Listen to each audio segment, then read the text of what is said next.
पूप, जिसे अलग अलग जगह अलग अलग नामों से जाना जाता है। इंसानों से लेकर जानवरों और कीड़े मकोड़ों तक हर कोई पूप करता है, लेकिन कुछ जीवों के लिए ये पूप जानलेवा साबित हो जाती है। मधुमक्खियों को पूप के कारण ही अपनी जान गंवानी पड़ जाती है। इस पूप से ही हर साल हजारों मछलियों की मौत हो रही है। तो वहीं कुछ जीव जैसे चींटी और दीमक पूप का सदुपयोग करना सीख गए हैं। आज की वीडियो बेहद ही रोचक होने वाली है, इसलिए अंत तक हमारे साथ जरूर बने रहें। दोस्तों, ये बात जानकर आपको वाकई में काफ़ी हैरानी होगी कि मधुमक्खियों के लिए मल त्याग करना यानी कि पूप करना भी अपने आप में किसी चुनौती से कम नहीं है। आपको जब भी प्रेशर बनता होगा तो आप टॉयलेट की ओर दौड़ पड़ते होंगे, लेकिन मधुमक्खियों को इसके लिए कई महीनों का इंतज़ार करना पड़ता है।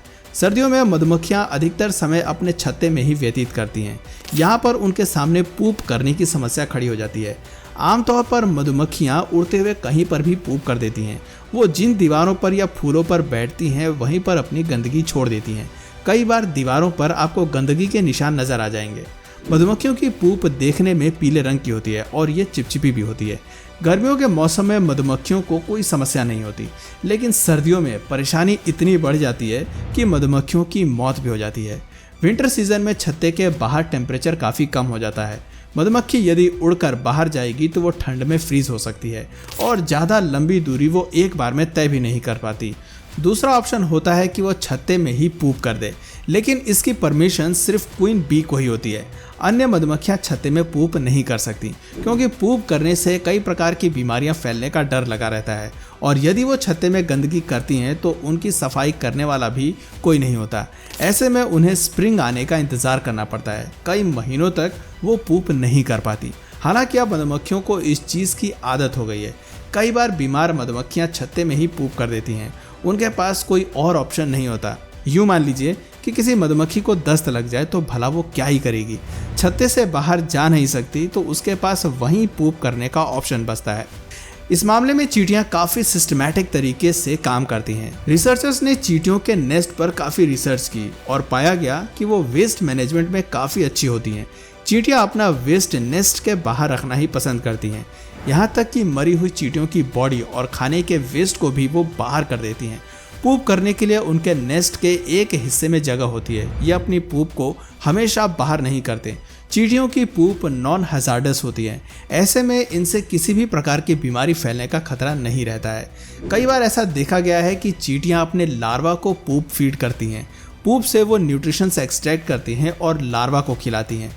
इसके अलावा बहुत सी चींटियों की प्रजातियां अपने पूप को फर्टिलाइज़र में कन्वर्ट कर देती हैं।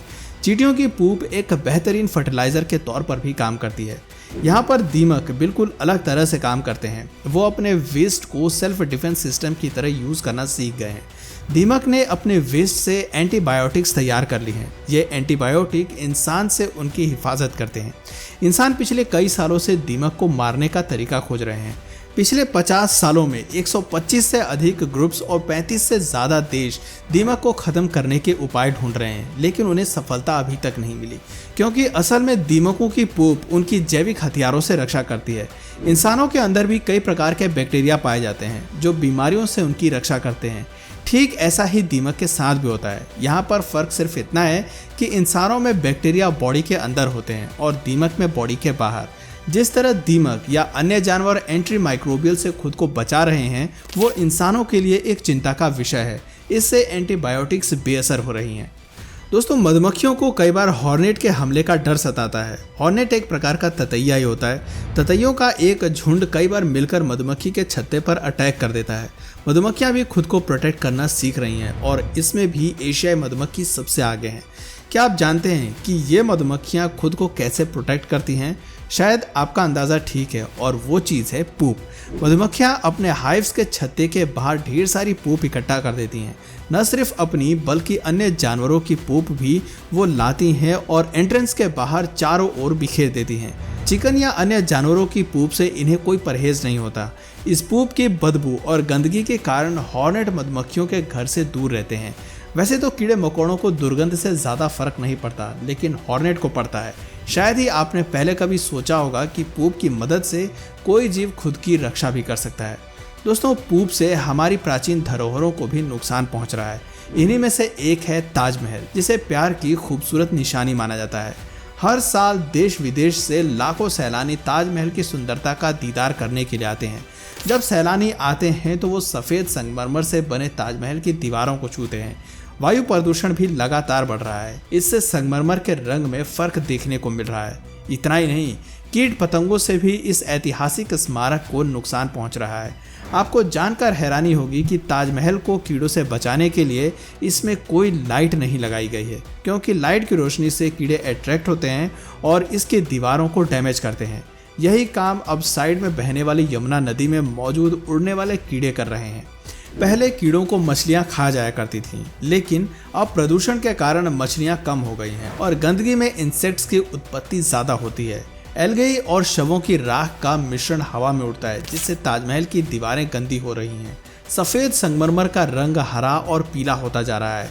इसे संरक्षित करना पुरातत्व विभाग के लिए एक बड़ी चुनौती है, क्योंकि संगमरमर को बार बार धोया या साफ नहीं किया जा सकता। ऐसा करने से चमक और नक्काशी को नुकसान पहुंचेगा। पूप से समुद्र और नदियों में रहने वाले जीवों की मौत भी हो रही है। तंजानिया और केनिया के बीच में बहने वाली मारा नदी के किनारे हर साल हजारों की संख्या में मरी हुई मछलियां पाई जाती हैं।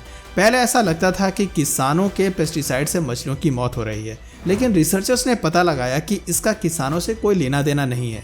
मछलियों की मौत का असली कारण हिप्पो यानी कि दरियाई घोड़ों की पूप है।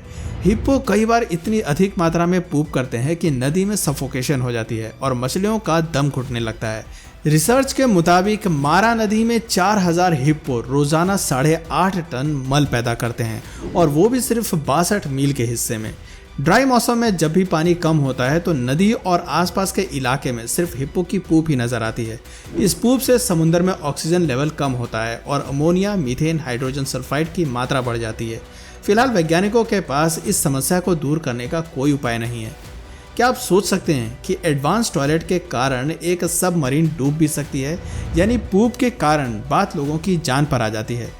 अप्रैल 1945 में सेकेंड वर्ल्ड वॉर के दौरान एक सबमरीन पानी के अंदर जाती है। वो काफ़ी हाईटेक होती है और इसकी टॉयलेट में लगा फ्लशिंग सिस्टम पूप को सीधे समुद्र में फेंक देता है, लेकिन इस शख्स ने गलत वाल्व दबा दिया, जिससे फ्लशिंग सिस्टम खराब हो गया। पूरी सबमरीन में पानी भर गया। इंजीनियर्स भी कुछ नहीं कर पा रहे थे। अच्छी बात यह रही कि किसी तरह सबमरीन सतह तक आ गई और वहां से ब्रिटिश नाव गुजर रही थी। सबमरीन में मौजूद सभी लोगों को समय रहते बचा लिया गया।